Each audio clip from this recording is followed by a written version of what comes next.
tardes, queridos amigos. Soy Carla Díaz, este es mi canal Investigando la Historia, y en este día, viernes, me encuentro en compañía de mi amigo Edgar Zambrano para comenzar este programa titulado Introducción a la Biblia Hebrea. ¿Cómo estás, querido Edgar?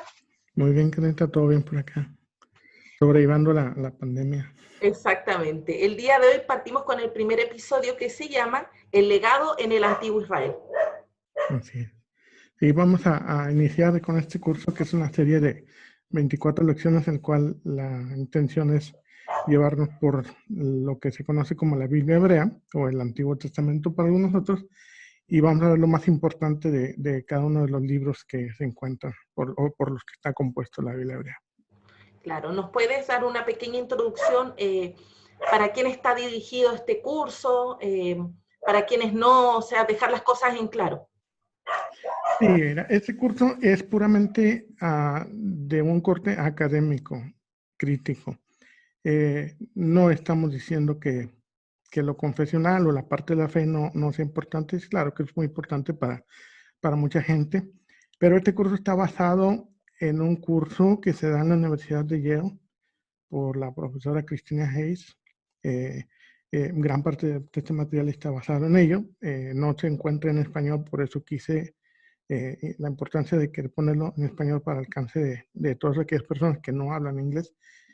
Y como viene de una universidad de mucho renombre, pues lo que se trata es puramente académico, sin un corte confesional. No quiere decir que no se pueda opinar, que no se pueda decir.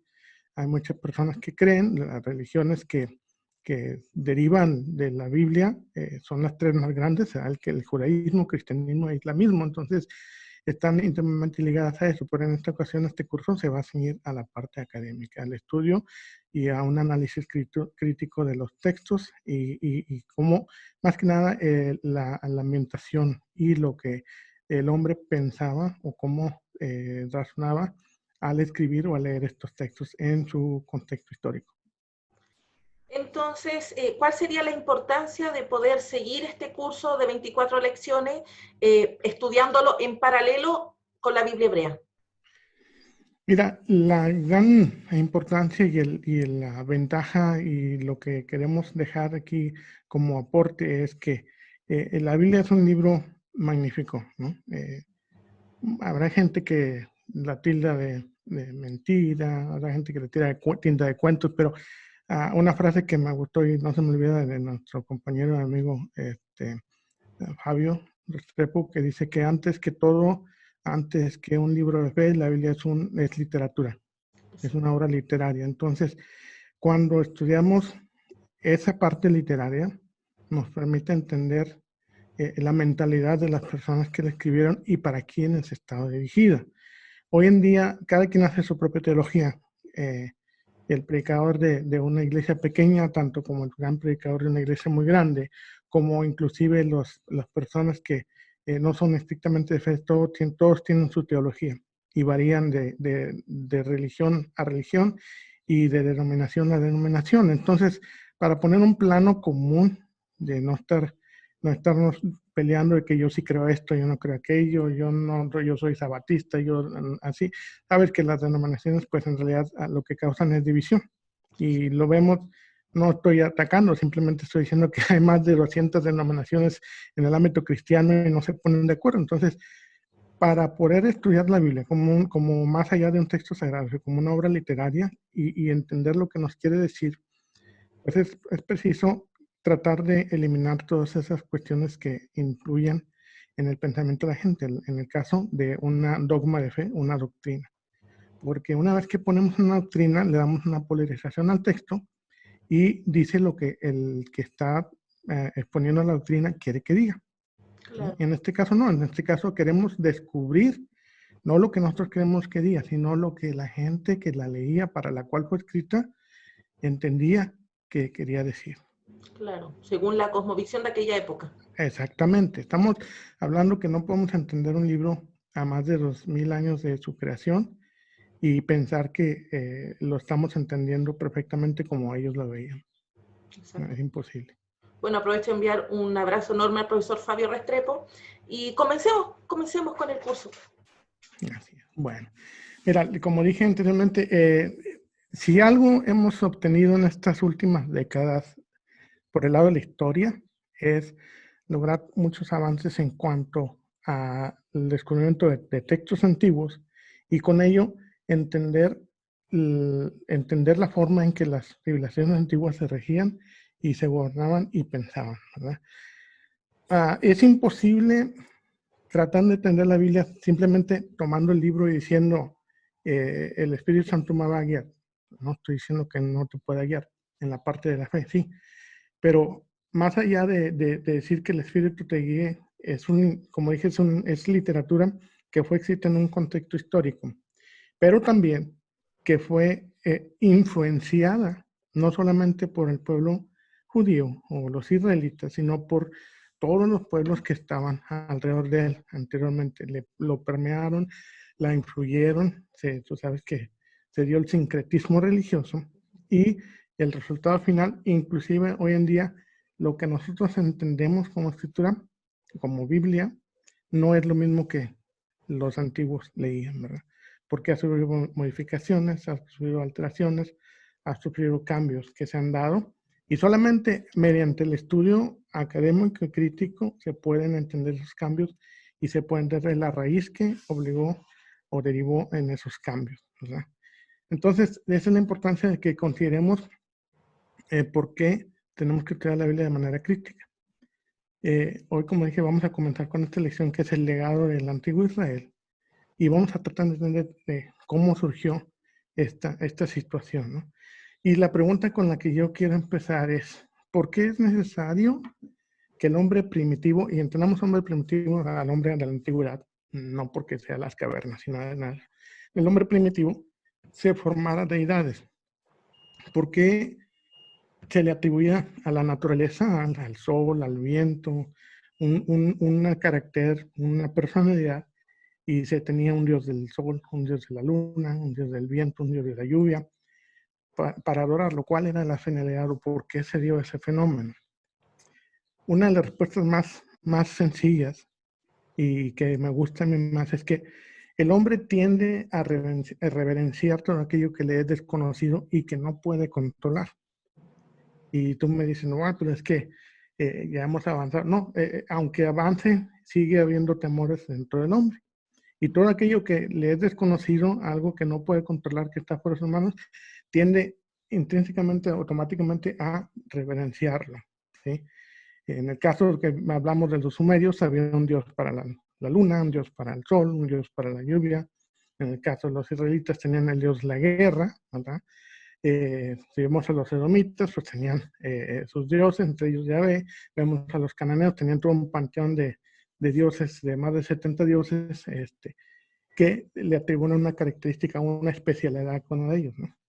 Pero fíjate que el miedo es lo que, un denominador común, lo que lleva al hombre a reverenciar a algo.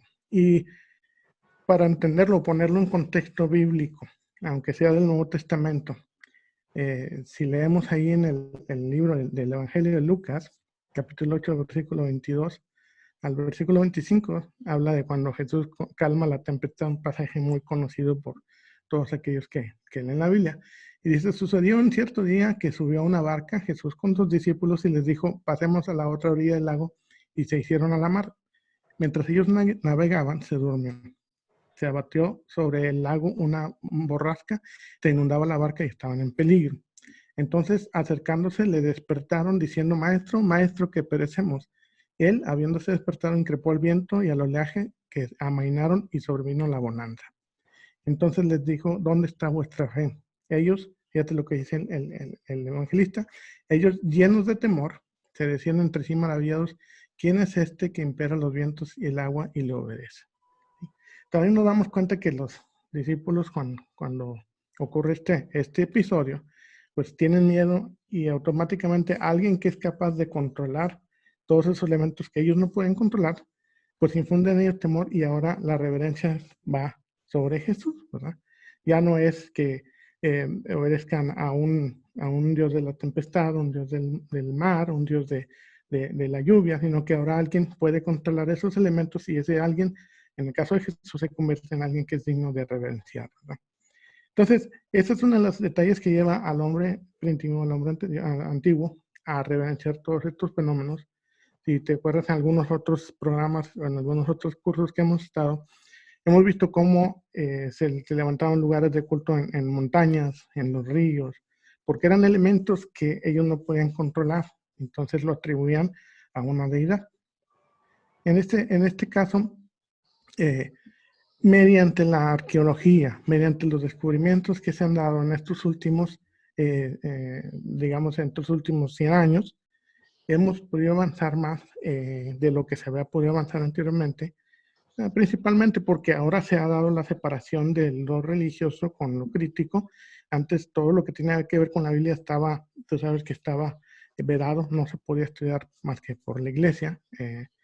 Y ahora, mediante la arqueología, que derivó en la arqueología bíblica, bueno, ahora se han hecho excavaciones, se han encontrado estatuas, se han encontrado figuras, se han encontrado inscripciones, se ha podido descifrar lenguajes antiguos, como en el caso de la escritura protohebrea, ¿no? Cuando se encontró y que se asoció y se pudo analizar y descifrar.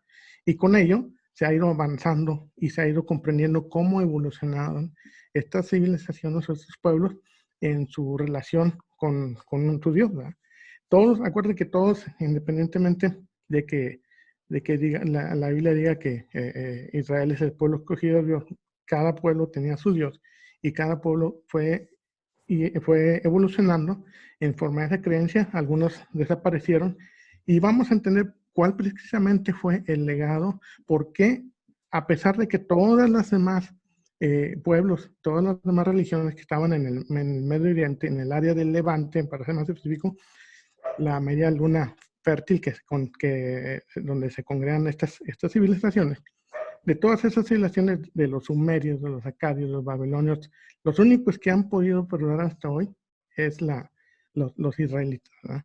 Y tiene mucho que ver con la religión, tiene mucho que ver con cómo ellos reaccionaron en su relación con las demás naciones y el hecho de haber permanecido o de haber preservado su identidad como nación, o como, sí, en este caso como una nación elegida por Dios, es lo que hace que ellos puedan permanecer hasta el día de hoy y hayan podido vencer todas estas derrotas, entre comillas, o conquistas que sufrieron. Hablando un poquito del antiguo Israel, o sea, muchos sabemos la historia que Israel fue asentado por primera vez, o la primera noción que se tiene alrededor del año 1000 antes de nuestra era, se asienta en Canaán una población y se le conoce como Israel o derivando de los cananitas, ¿no? Entonces, ese pueblo empieza a proliferar y se establece un reino, ¿no? El famoso reino de David, ¿no? Que agrupa el reino del norte y el reino del sur. Y allá por el año 922 se fracciona ese reino en las dos partes, reino del norte y reino del sur, las 10 tribus del reino del norte y las 2 tribus del reino de Judá. Que el reino del norte es conquistado posteriormente por los asirios allá en el año 700, alrededor del año 722, ¿sí? Y desaparece. Y es que tenemos que recordar que hay muchos que van a decir, no, es que las 10 tribus perdidas y que Efraín regresa a casa y esas cosas que se ven en las iglesias. Pero en realidad esas 10 tribus desaparecieron, ¿sí? Se perdió la identidad y sucedió ¿por qué? Porque se daba el mismo fenómeno que en todos los pueblos. El pueblo que era conquistado por otro mayor perdía su identidad y adoptaba la identidad del pueblo conquistador. Un ejemplo bien sencillo. Nosotros que, bueno, menos yo que soy mexicano, pero la mayoría de Latinoamérica, fuimos conquistados por los españoles, se perdieron todas las religiones, la maya, la azteca, la olmeca, todas las que tú quieras, y se impuso, el ganador impuso su religión, ¿no? En este caso España impuso la religión católica, y digo, no estamos hablando de religión, estamos hablando de historia, y automáticamente se pierde esa identidad religiosa. Sucedió con el reino del norte. Sin embargo, el reino del sur, que es Judea, es conquistada en el 586, alrededor del 586, es llevada cautiva a Babilonia Y fíjate lo que sucede, algo muy interesante, a pesar de ser conquistados, ellos llevaban consigo dos cosas, llevaban una escritura sagrada, ¿sí?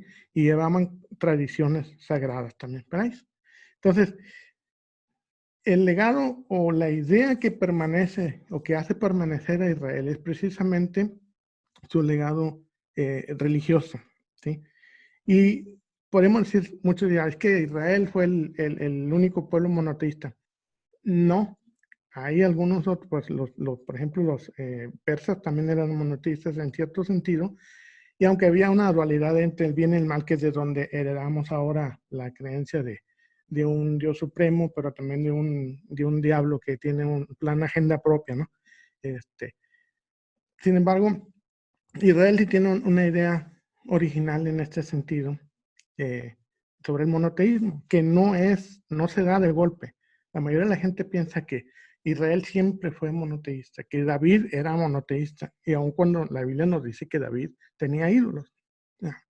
Eh, Podemos analizar todo el Antiguo Testamento y nos vamos a dar cuenta que siempre estaban adorando a diversos dioses, adoraban imágenes, esa lucha de las imágenes de Achera, de derribar los lugares altos de adoración, es algo que se da continuo hasta después de la reforma de Josías y al último, donde ya regresan de la cautividad de Babilonia, se da el monoteísmo férreo o el monoteísmo ya estricto, ¿no? Pero es una idea que va evolucionando, ¿sí? Cualquiera que diga que Israel es monoteísta desde Moisés, pues obviamente ignora los términos y ignora la historia, ¿no? Porque perfectamente sabemos que Moisés no era monoteísta, ¿no?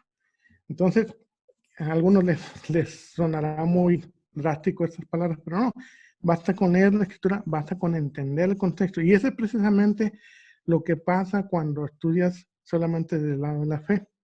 Te dicen en la iglesia, y te digo porque yo pasé como 32 años en la iglesia, ¿sí? Fui desde predicador, evangelista, ministro, pastor, ¿sí?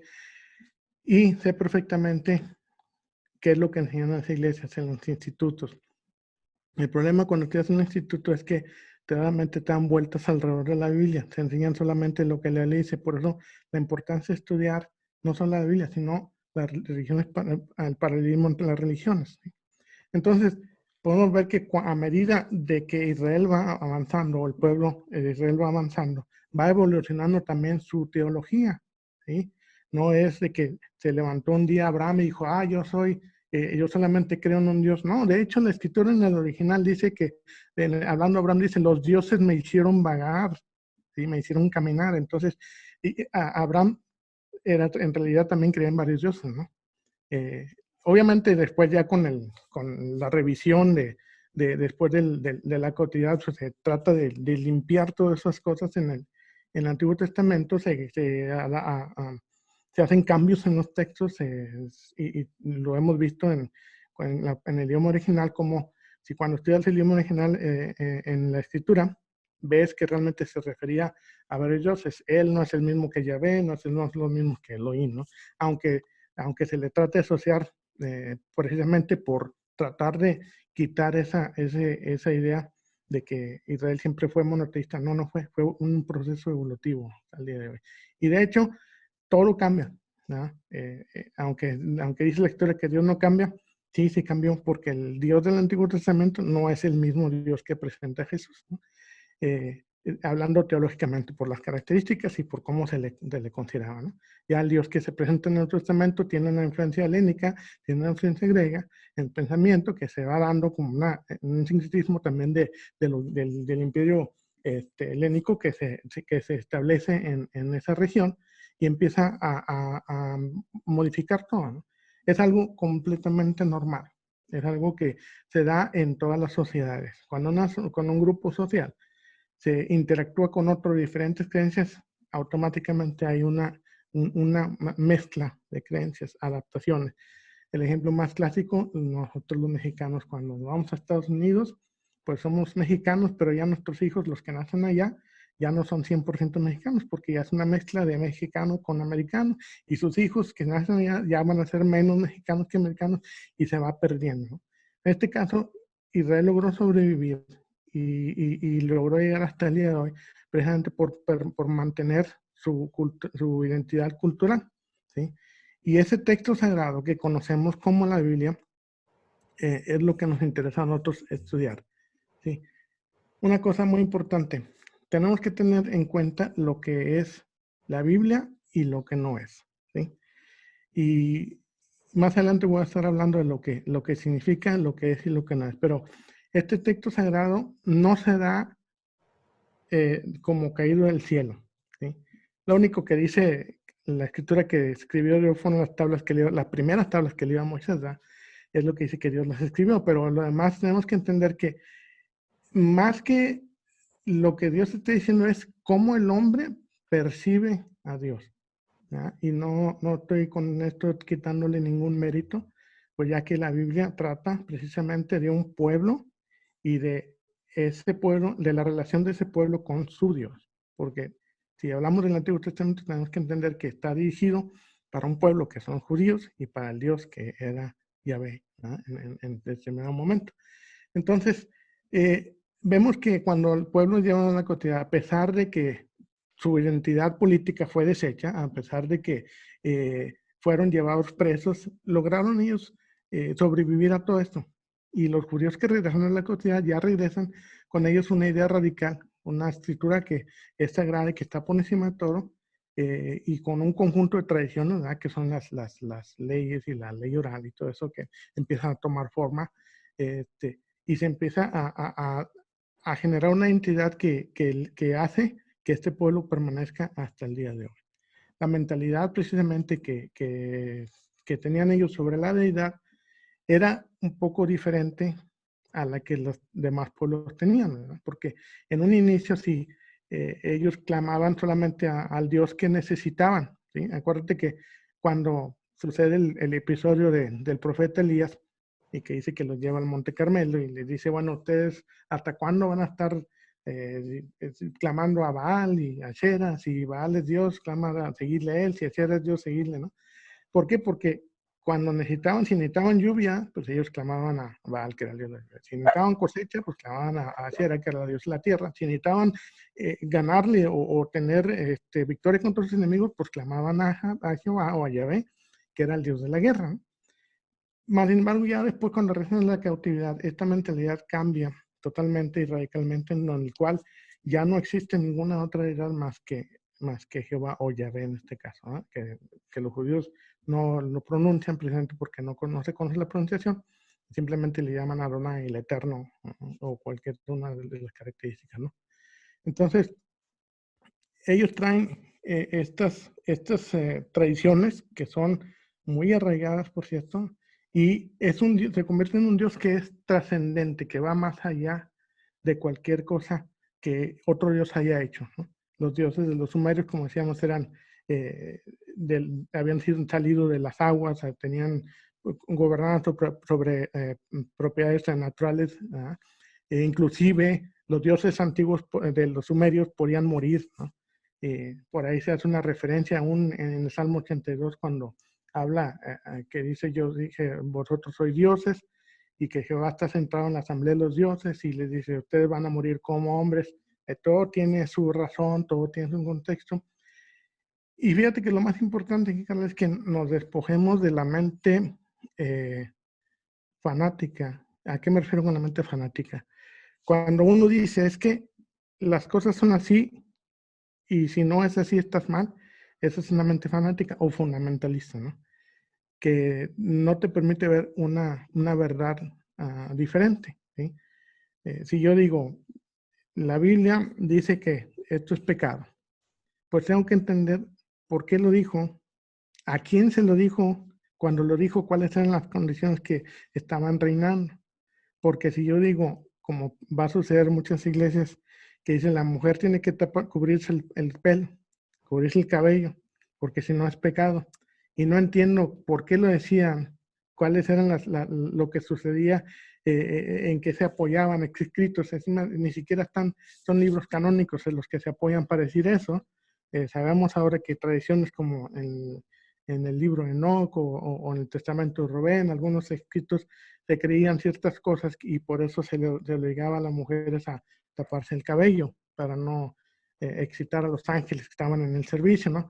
Entonces, si se desconocen las cosas y solamente tomamos y decimos la mujer si no se tapa el cabello está pecando, pues vamos a tener una mente cerrada, una mente que no va a trascender más allá de eso, ¿no? Entonces la idea de estudiar la historia, la arqueología, los descubrimientos, lo que significaba en aquel entonces el enoteísmo, el, el monoteísmo, cómo lo veían, ¿sí? Inclusive, si no lo entendemos, pues vamos a estar dando nada más lo que nosotros creemos y lo vamos a tomar como cierto y nos vamos a perder de un gran porcentaje de conocimiento, ¿no? Entonces, vemos que con los israelitas Dios pasó a ser un elemento natural, ¿sí? Como en este caso la guerra, el Dios de la guerra, deja de ser el Dios de la guerra, ya cuando reasciende la cantidad ya se convierte en el Dios de todo. Lo vemos en el libro de Isaías.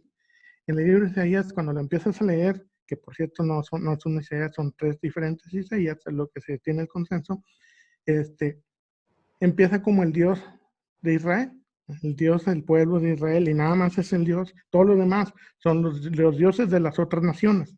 Y conforme vamos avanzando en la lectura, al último termina como el Dios de toda carne, ¿sí?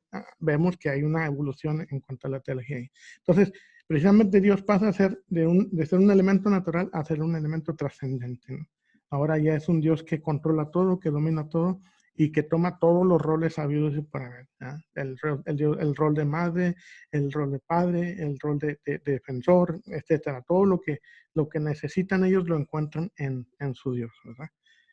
Y vemos muchas veces que en la Biblia intervienen historias que, y aquí es donde no les gusta mucho reconocer, pero es necesario hablar con ellos. La Biblia es una recopilación de historias, ¿sí?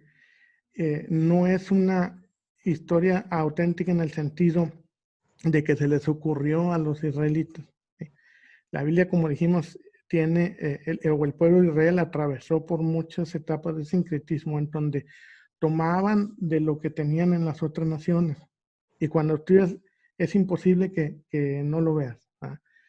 Cuando si quieres estudiar a los egipcios, te vas a dar cuenta que hay cosas de los escritos egipcios que se parecen mucho a lo que están ahí. Ahora unos dicen, no, es que no es copia, no cuenta, porque no podemos decir que es copia porque no existía ese concepto en el tiempo, no existía el derecho de autor, no existía. Esto es mío y yo lo escribí y si tú lo escribes parecido me estás copiando. No existía el plagio como lo conocemos hoy, ¿verdad?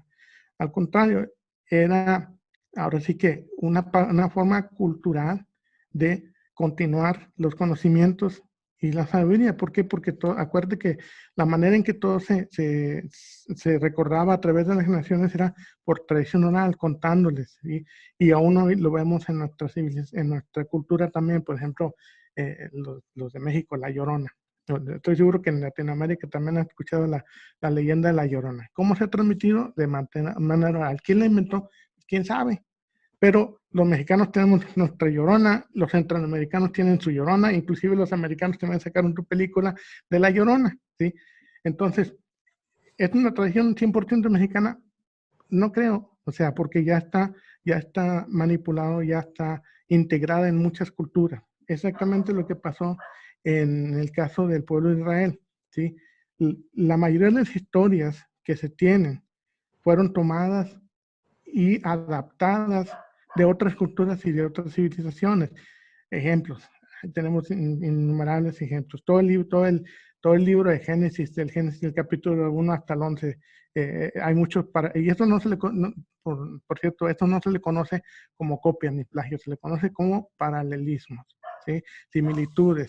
Y las similitudes es simplemente eso, que es una historia que ya se conocía y se adapta al entorno cultural y se enriquece mediante cuando se le da una diferente acercamiento o moraleja. En el caso del diluvio, el diluvio lo podemos encontrar ya sabes que lo pueden juntar desde los sumerios, los acadios, los babilonios, y todos tenían diferentes nombres. El Noé tenía el Siusudra, el Atrahasis, y vemos cómo cada una de estas civilizaciones le va impregnando su propio toque, ¿verdad? Para los acadios, por ejemplo, el dios o los dioses de ellos estaban muy molestos porque el hombre era muy riguroso y no los dejaba dormir, y por eso le mandaron el diluvio. En el caso de los israelitas, ¿qué es lo que hace que estas historias tengan esta trascendencia? Es la aplicación moral que se les da.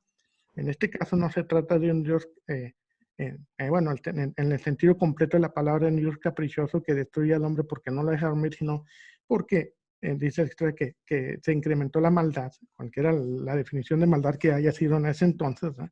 Y decide borrar al hombre de esta tierra, ¿no? Entonces, vemos a lo largo de la escritura todos estos paralelismos y nos los vamos a topar en todos los libros, ¿sí?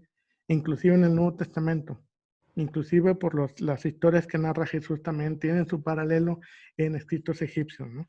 Aquellos que les gusta estudiar la cultura egipcia se dan cuenta de que muchas cosas que inclusive del faraón Amenhotep son escritos que se han ido adaptando, que han sido modificados y que han estado incluidos en el Nuevo Testamento. Ahora, no voy a ir al extremo como las tesis de algunos algunos estudiosos que dicen que palabra por palabra ponen incluidos. No creo que exista tal cosa, porque no es como el día de hoy, que tú quieres un libro, lo puedes obtener en internet y puedes copiar un párrafo y nomás agarras el famoso copy-paste, ¿verdad? En aquel entonces no existe eso. Entonces cada quien le ponía, le agregaba, le ponía según su visión, según su mentalidad, y la aplicaba para cierta enseñanza o cierta característica que le hiciera perder. Pueblo.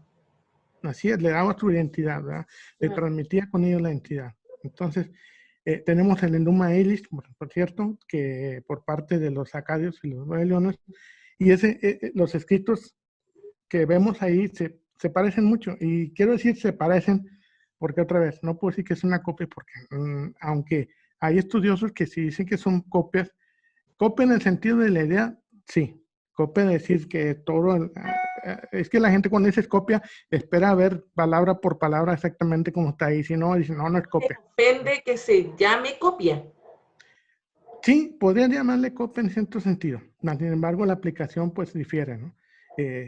Por ejemplo, porque en el caso del jardín, del episodio del jardín de Edén, tenemos un escrito en los sumerios, donde el árbol de Hulupu, que se llama, ¿no? También Gilgamesh va y quiere conseguir el fruto, y hay una serpiente que está en el árbol y todas esas cosas. Entonces hay paralelismos que se encuentran y que son obviamente, lo oyes, es como cuando tú oyes una historia y a lo mejor no te acuerdas completamente de ella, pero la estructura está ahí, pero tú le das un final que tú quieres, ¿verdad? ¿Por qué? Porque para ti te sirven para tus propósitos, ¿no? Pues lo mismo, los judíos tomaron esas historias que ya estaban conocidas, las modificaron, las adaptaron y las imprimieron en la Biblia para darle lo que ellos querían, ¿no? Pero fíjate, si nosotros vamos a los escritos antiguos, y ahí donde mucha gente dice, sí, pero la Biblia fue primero. No, de hecho los judíos aparecen muy tardíos en cuanto a la civilización sumeria, ¿no? Sumeria estamos hablando de 3.000, 4.000, 5.000 años antes de la era común, ¿no? Y estamos hablando que los judíos aparecieron por primera vez la mención de Israel en el siglo X, ¿no? O el año 1000 antes de nuestra era. Entonces, por ejemplo, en los sumerios tenemos proverbios, tenemos lamentaciones, tenemos el propio libro de Cantares, el poema entre Inanna y Dimuso, que tú lo lees y nomás cámbiale los nombres y está Cantar de los Cantares, ¿no? Inclusive tenemos el libro del Job sumerio también, esa cuestión de que por qué el justo sufre, ¿no? Ya desde los sumerios se analizaba. Y no dudo que alguien lo haya leído y los judíos lo adaptaron y crearon el personaje de Job y lo pusieron como una explicación de por qué el justo sufre, ¿no? Es una situación que vemos hasta el día de hoy. Sí, pero el problema es que si tú no estudias fuera de la Biblia, nunca te vas a dar cuenta. Y claro, te lo digo porque yo digo nuevamente, durante más de 30 años de ser cristiano, solamente me regí bajo lo que la iglesia enseñaba y el instituto bíblico, lo que te enseña nada más, no te puedes, de hecho, algo, y digo, no estoy atacando, simplemente estoy diciendo lo que yo pasé. Estaba en un instituto en Los Ángeles, California, un instituto, una universidad, y en la clase que estaba llevando nos tocó investigar de ciertas cosas y yo saqué un libro para investigar lo que me han encargado, pero el maestro me dice, el director, que era precisamente el maestro mío, era el director de la universidad, me dice, no, ese autor no te lo recomiendo porque va en contra de la fe. Y bueno, después saqué otro libro y me dice, no, ese tampoco, como 4 libros, ¿sí? Entonces dije, bueno, ¿cuál es el propósito? O sea, yo puedo analizar las cosas y al último, si va en contra de la fe, yo lo voy a decir yo, ¿verdad? Si yo tengo mis creencias y aunque alguien, yo lo que quiero saber es la parte histórica, ¿no? La Claro, parte entonces como ese estudio era veía. más Entonces, limitado, te ponían en la exacto, barrera, no podías. exactamente. Y eso es lo que sucede cuando tú haces preguntas en la iglesia, muchas veces te dicen, no cuestiones a Dios, hermano. ¿Por qué? Para empezar, porque no saben la respuesta. Y segundo, porque no quieren que te... Y entiendo la razón de decir, porque es que después te van a entrar más. Claro, porque cuando empiezas a estudiar, te salen miles de preguntas. Y cuando empiezas a ver la historia, dices, ah, caray, la historia, en el caso de la arqueología, los escritos arqueológicos me dicen esta cosa y la Biblia dice esta otra cosa, ¿cuál tiene la razón? Pero la arqueología tiene evidencias, tiene pruebas, y la Biblia solamente está escrito lo que ahí, en la que ahí se pone, ¿no? Entonces, si tú te limitas, te encierras en solamente estudiar la Biblia, pues ahí vas a pasar toda una vida sin conocer qué es lo que hay más allá, ¿no? Entonces, esta es la razón de conocer estos escritos, los sumerios. Digo, yo cuando empecé a estudiar hace 3 años o más, un poquito más, que empecé a estudiar, oye, voy topándome con el libro de Samuel Kramer, ¿no? Que es la base de los sumerios. Y me voy topando con el Job sumerio. Y digo, fíjate, ya desde entonces, inclusive hay poemas sumerios que simplemente cámbiale, quita el nombre de Anu, que es el Dios supremo, y ponle el nombre de Yahvé, y es un salmo bien hecho, ¿no? Y no estoy diciendo que sea una copia, sino la estructura es exactamente la misma, ¿no? Entonces eso te lleva a pensar de que en realidad el hombre, los escritos describen la relación que el hombre, o la percepción más bien que el hombre tenía de Dios, ¿no?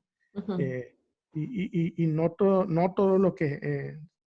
y aquí es un tema muy escabroso, muy delicado y que realmente no es para agredir a nadie ni hacer que alguien se sienta ofendido, pero en realidad en la Biblia tenemos historias de todo tipo y ahorita vamos a hablar de esto.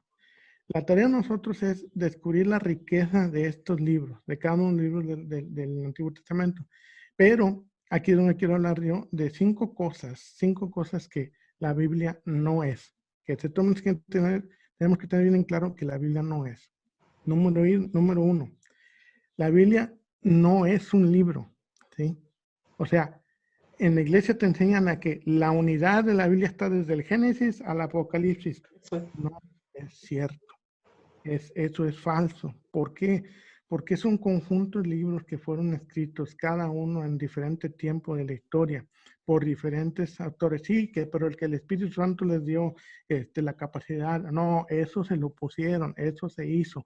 Cuando estudias, cuando investigas, cuando estudias y sobre todo el Nuevo Testamento, bueno, el Antiguo Testamento también, pero el Nuevo Testamento, que empiezas a ver las interpolaciones, empiezas a ver los pasajes que fueron alterados, empiezas a ver que hay miles de manuscritos que son diferentes entre sí. Entonces entiendes que es un libro humano y no un solo libro, sino un conjunto de libros, ¿sí? No tiene un solo autor. De hecho, de toda la Biblia, yo te puedo decir que si se sabe realmente quién es el autor, por lo menos nada más de 7 de las cartas de Pablo. Ya es que a Pablo se le atribuyó en 14, bueno, de esas 14 nada más 7 se está completamente seguro que es de la autoría de Pablo, ¿sí? De lo demás, de en fuera, no se sabe quién escribió ninguno de los libros, ¿sí? Es decir, el Pentateuco no fue escrito por Moisés. Probablemente te hayan La tradición redactos te dice que orales que se tenían, ¿sí? Pero quien lo redactó no fue Moisés, ¿sí? Y ninguno, o sea, no esperes también que los proverbios se le atribuyen a Salomón, pero no fue Salomón. Los salmos se le atribuyen, la mayoría de los salmos se le atribuyen a David, difícilmente escribió un salmo, ¿no?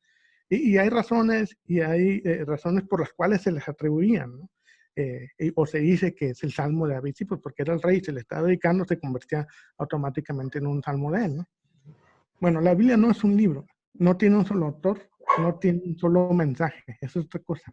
Cada libro tiene su mensaje. Y el problema es que cuando no lo ves así, cuando te dicen, no, es que el mensaje es Jesús, desde el Génesis al Apocalipsis, le estás perdiendo todo lo que la Biblia quiere decir en realidad, porque cada libro tiene su propio mensaje, ¿sí?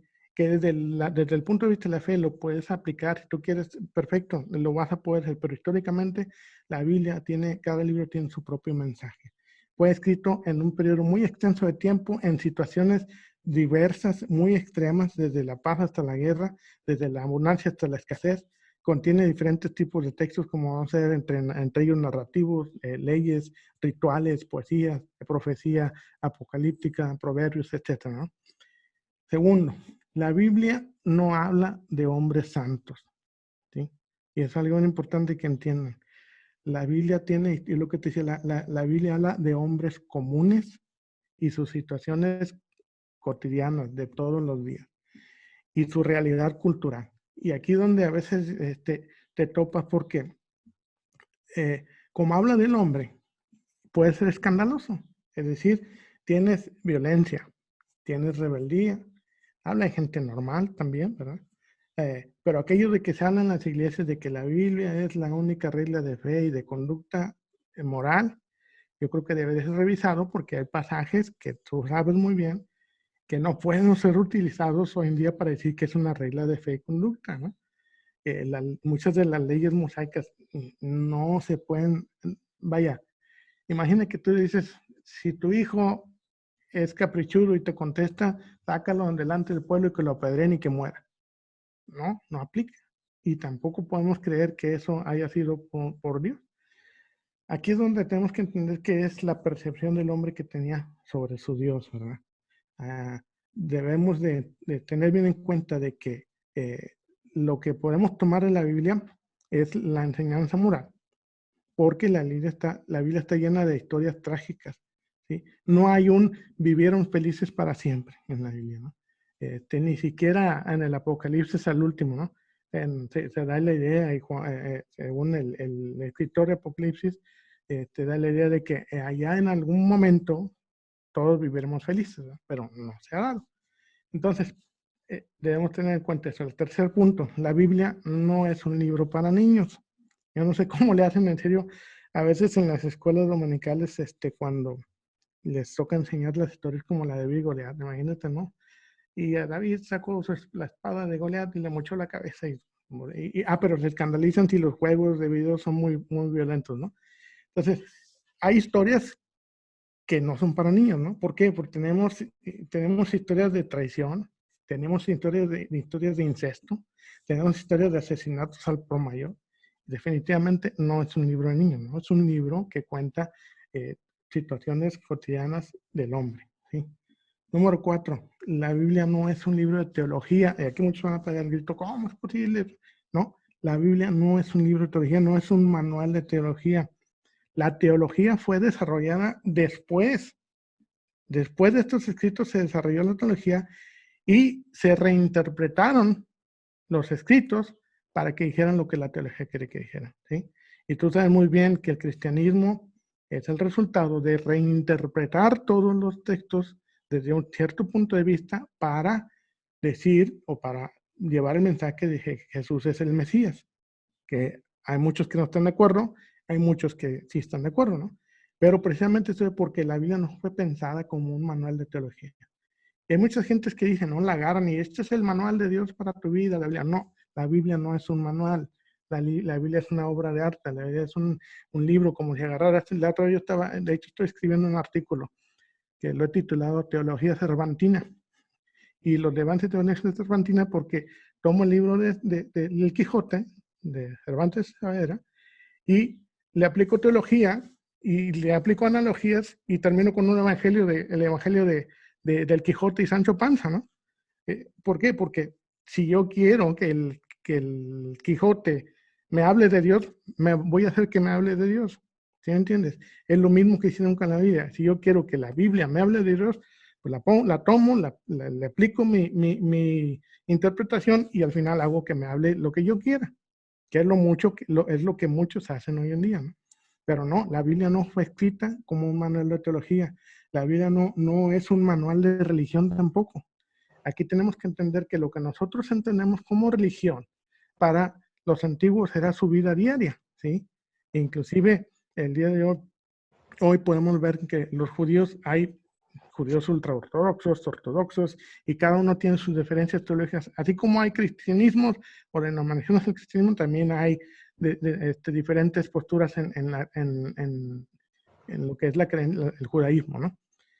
Hay quienes creen en la Biblia solamente, hay judíos que también creen en el Talmud, o que le dan más peso al Talmud. Entonces hay infinidad de variantes precisamente porque cada quien la reinterpreta como quiera, ¿verdad? La Biblia tenemos que entender que es una narración sobre un pueblo y su historia. La figura del Yahvé o de Jehová, la concepción de Jehová o de Yahvé en el Antiguo Testamento es muy diferente a lo que tenemos hoy como la concepción de Dios, ¿sí? Y de hecho chocan directamente cuando si yo le digo a la gente, descríbeme cómo es Dios, y me van a decir, no, pues es que Dios es amor, todas las características y bondades, y vamos y lo comprobamos con versículos del Antiguo Testamento y nos vamos a dar cuenta que no coinciden, ¿sí? Simplemente, cuando le pregunto a la gente, ¿quién hizo el mal? No, pues el diablo. Lo que primero que te dicen, cuando sabemos perfectamente que en la escritura judía, en el concepto teológico judío, la figura del diablo no existe, ¿no? Es un atributo de cualquiera de los enviados de Dios que tiene una función predeterminada, pero no existe un personaje como tal, como Satanás, ¿no? Que fue ya un derivado que se dio tardíamente, ¿no? Entonces, cuando vemos esas cosas, choca nuestra concepción de lo que Dios es con lo que la Biblia nos dice en el Antiguo Testamento que Dios es. Y es por eso que mucha gente no la entiende, porque se figuran a Dios como ellos piensan y luego van y ven en la Biblia, es que todo el mundo dice, no, es que en la Biblia están todas las respuestas, ¿no? La Biblia en realidad te genera más preguntas que respuestas, ¿no? Y es lo que nosotros intentamos entender. Ahora, la última de estas 5 consideraciones, la Biblia no afirma haber sido escrita por Dios, y discúlpenme, pero no dice que Dios la escribió. No afirma ser inspirada. Ese versículo que dicen, que te sacan, siempre te van a sacar, es que toda la escritura es inspirada por Dios. Estudienlo, está mal traducido y en el griego dice otra cosa muy diferente. Ajá. Y a lo que se refería con escritura, para empezar, la Biblia como tal ni siquiera existía cuando fue escrito ese versículo, ¿no? Entonces, la Biblia no afirma ser escrita por Dios. Fue el hombre que la escribió, la formuló, la recopiló, la editó, la modificó, hizo un compendio y la transmitió. Primero de manera oral y después por escrito. Por seres humanos, seres de carne y hueso, seres cuyas motivaciones políticas y religiosas muy unidos los traicionaban, ¿verdad?, en sus escritos. Lo que quiere decir que evidenciaban de qué lado estaban, ¿no? Y es muy fácil verlo, por ejemplo, en el caso de Salomón. Nosotros tenemos a Salomón como el mejor rey, el más sabio de todos y como aquel que Dios le dio toda la sabiduría. Pero cuando realmente vemos cómo era Salomón, de acuerdo a los escritos, nos damos cuenta que fue el rey más tirano que existió y el que más suprimió a su pueblo, ¿no? Entonces, tenemos que no perder de vista estas 5 consideraciones para poder, y cuando no lo hacemos, cuando entendemos eso, es cuando realmente empezamos a aprender y empezamos a comprender las cosas desde el punto de vista que lo veían los antiguos, ¿verdad? Los judíos se refieren a la Biblia como Tanaj. Ya lo ves tú, ¿qué significa Tanaj? Pues es un acrónimo debido a las 3 grandes partes en las que se divide lo que es la Torah, los Nevi'im y los Ketuvim en el idioma hebreo. La primera definición, la Torah comprende los libros de Génesis a Deuteronomio. Algunos dicen que son 5, algunos inclusive le añaden el sexto, y hay diferentes, pero vamos con el contexto más generalizado que la Torah son los primeros 5 libros de Génesis a Deuteronomio. La segunda división, o Nevi'im, comprende de los profetas mayores y menores. Y yo siempre me preguntaba, ¿por qué son mayores y por qué son menores? No porque tuvieran más peso, sino porque simplemente el rollo en el que se escribía, que son más o menos de 7 metros de largo, los profetas mayores solamente cabe uno en cada rollo, ¿verdad? En el caso de Isaías, ¿verdad? Caben solamente en un rollo, y los demás, que se les conoce como profetas menores, como son muy cortos escritos, caben en un solo rollo todos los dos, que son 12, ¿verdad? Entonces, la tercera división, o Ketuvim, que son escritos, es un conjunto misceláneo de escritos que contienen ficción histórica, poesía, salmos, textos litúrgicos, proverbios, etc. Se cree que la Torá alcanzó su estado de término, o que estuvo listo para pasar de generación en generación alrededor del siglo V antes de nuestra era. Más o menos ya estaba figurada la Torá, ¿verdad? Inclusive, pero sabemos también que de aún después del exilio se le empezaron a hacer modificaciones, ¿no?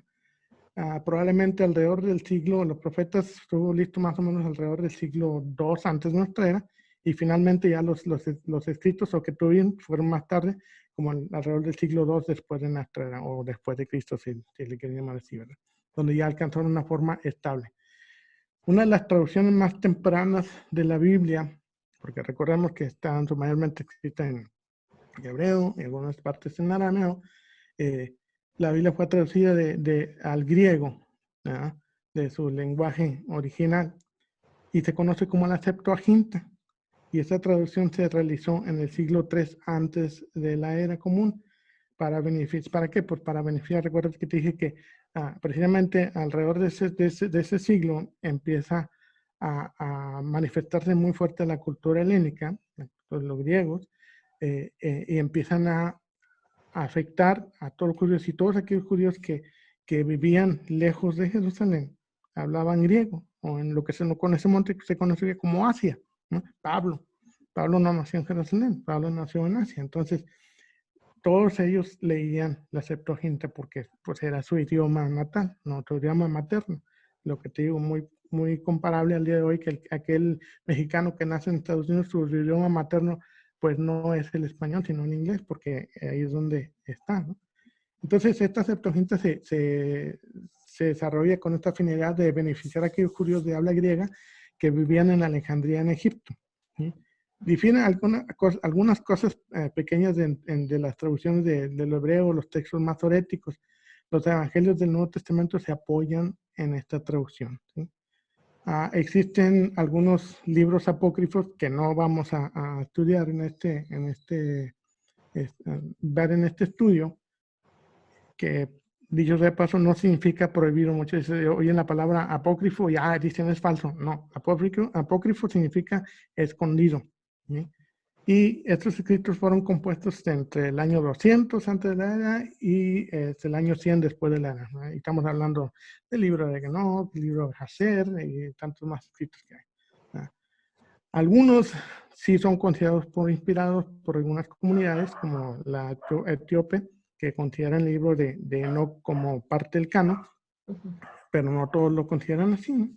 Entonces, lo que nosotros vamos a considerar hoy está basado en un códice, el Códice del Leningrado, o lo que se conoce también como la Biblia hebrea de Stuttgart, ¿verdad?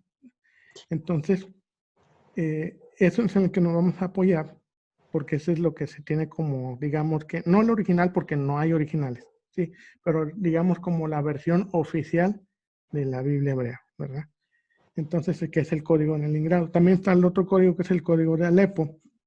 Datan alrededor del 920 y entre el 1000 de la era común. Fíjate, esos son ya cuando se vienen a encontrar, ¿no? 1000 años después de nuestra era. ¿Qué vino a cambiar todo esto que nosotros tenemos, el conocimiento que tenemos, el descubrimiento de los rollos del Qumran? Cuando se descubren los rollos del Qumran, se descubren textos o manuscritos que tienen una antigüedad mucho mayor. Ahora sí que ya de la época más o menos de alrededor de Jesús, algunos de ellos, y podemos comprobar, o se puede comprobar, o se puede tener un respaldo más histórico de ahora de estas versiones, ¿no? Porque tenemos como libro el rollo de Isaías, que está dentro de estos manuscritos, y le da validez, ¿no? a lo que se encontró posteriormente. La importancia de este descubrimiento precisamente radica en que es significativamente mucho más antigua de lo que se había encontrado. Y sí, hay diferencias, como te dije, en todo hay diferencias. Entre manuscrito y manuscrito vas a encontrar diferencias. Sin embargo, esas diferencias muchas veces obedecen a cosas triviales, ¿no? Errores a veces de transcripción. En el caso del Nuevo Testamento, sí hay algunas inclusiones que son errores que se denotan, bueno, no errores, cambios, digámosle, cambios que se denotan así para soportar o para respaldar cierta o cual doctrina de la iglesia en su punto. Y es que, vamos a hablar de nuevo esto, la Biblia no es solamente doctrina, ¿sí? La doctrina es meramente humana, porque es la interpretación que le da el hombre para tal o cual religión, ¿sí? Entonces a nosotros no nos interesa esto, no porque no sirva, sino porque para nuestro estudio, para lo que nosotros queremos avanzar en nuestro estudio, no es relevante. Nosotros queremos, ahora sí que el texto lo más puro que se pueda, sin ninguna influencia, sin tratar de ponerle ninguna influencia, ninguna carga religiosa, ¿sí? Para poder entender por qué se hizo, quién se hizo, quién lo dijo, cuándo lo dijo. Los nombres, yo te voy a pasar, o vamos a tratar de, no sé cuál es la mejor manera de hacerlo. Ya te hice llegar la lección 1 en el documento. Ajá. Y va a estar disponible para aquellos que la quieran, si la piden por correo o no sé si la colguemos ahí en el Face, en tu página, alguna manera para aquellos que quieran tenerla y donde ahí tengo los nombres de todos los libros de Génesis, Éxodo, Levítico, Números, todos los que se conocen hasta hoy, los que son los, ahora sí, dentro del canon oficial, que se maneja el día de hoy, y ahí van a estar los nombres con su transliteración en hebreo para aquellos que lo quieran leer, ¿verdad? Entonces, ¿vemos la misma descripción de YouTube? ¿Es posible pegarlo ahí? Sí, yo creo que sí, se puede. Inclusive, digo, si alguien tiene problemas o algo, pues se le manda por correo. No va a ser problema mayor. Bueno, esto es lo que queremos abarcar el día de hoy para ir adentrándonos. Ahora sí, como una vista general de lo que se trata este curso y sobre todo que tengan en cuenta esas conexiones. Ojo, no estoy atacando a ninguna religión, ningún credo, ninguna denominación, ¿no? Y tampoco, porque muchos dicen, no, es que eres ateo. No, no soy ateo tampoco, no soy ateo. Tal vez un poco agnosticón, ¿no? Por ahí, después de estudiar, pero tengo mis creencias, y yo creo que es válido porque cada quien, independientemente de que lo que nos diga el pastor, el rabino, el sacerdote, o sea, tenemos nuestra propia interpretación cuando leemos los libros sagrados, y es válido porque en realidad es como, ya cuando hablamos de la fe, es como lo que yo sienta que Dios me está hablando, ¿no? En ese sentido, ¿no? Que aunque no es la intención de este curso, pero lo dejo en claro, no soy ateo, para que no vayan a atacar ahí que, es que el que está dando el curso es ateo. No soy ateo. Fui pastor, sí, hasta hace, el año pasado todavía. Estaba pastoreando una iglesia en Los Ángeles, una comunidad hispana, pero pues ahora como ya me moví a Los Ángeles y he estado viajando mucho por cuestión de trabajo, pues no me ha dado oportunidad de continuar con nada de eso, pero sigo estudiando, ¿no? Bueno, otro punto que quería tocar para aquellos que les interesa mucho la parte curricular, porque no va a tardar quien te pregunte, ¿y el que está hablando qué es o qué dijo que era? Mi profesión, ya la sabes, soy ingeniero electrónico, especializado en programación. Sin embargo, también tengo una maestría en educación y estudios en lo que es neurociencia cognitiva, que tiene que ver con todo el aprendizaje, y lo que es el clásico instituto bíblico, diplomados y demás, ¿no? La parte de ciencias bíblicas, diversos estudios de ciencias bíblicas, y sí, también autodidacta en mayor parte. Escribo de muchos temas, y pues este es uno de los que, como quien es una aventura que estamos iniciando para beneficio no mío, sino también de todos aquellos que nos estén viendo. Claro, es un enorme trabajo el que estás haciendo tú de poder traducir este curso completo de 24 lecciones y sin ningún interés de ningún ningún tipo de interés, entregarlo a la gente que quiera seguir estas clases a través de mi canal. Sí, tú sabes que no hay ninguna cuota ni nada por el estilo, es totalmente gratis el que lo quiera Ni ver. económico, El nada. que no, el que sepa inglés está más que invitado a buscar la profesora Christina Hayes de la Universidad de Yale. Tiene estos cursos en línea también, lo pueden buscar, ¿verdad? Esto está, lo estoy haciendo yo de todo corazón para que aquellos que no hablan inglés puedan también tener acceso a esta información, Ajá, ¿verdad? claro. Bueno, No sé si tengas algunas preguntas. sí, bueno, un alcance. Primeramente, cuando mencionaste a Samuel Noah Kramer, su libro, La historia empieza en Sumer, eh, para los amigos que también lo quieran, lo tenemos en PDF, se los podemos hacer llegar. Y la Hay segunda mucho acotación, material de respaldo vamos a estar incluyendo dentro de la bibliografía.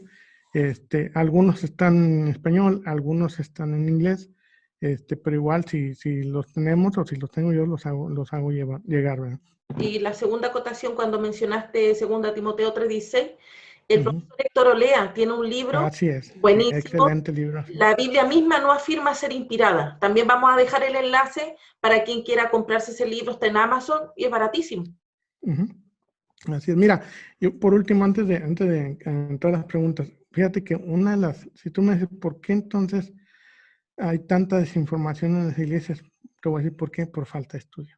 Ujú. Porque no es lo mismo ponerte a estudiar la Biblia de la guía dominical que te dan, y te digo, yo sé de lo que estoy hablando, te digo que fui pastor y ministro por muchos años. La guía dominical, o sea, no tiene gran información. Y cuando estudias realmente la historia es la que realmente te abre el panorama y te hace entender muchas de las cosas que no tienen sentido aparentemente en la escritura.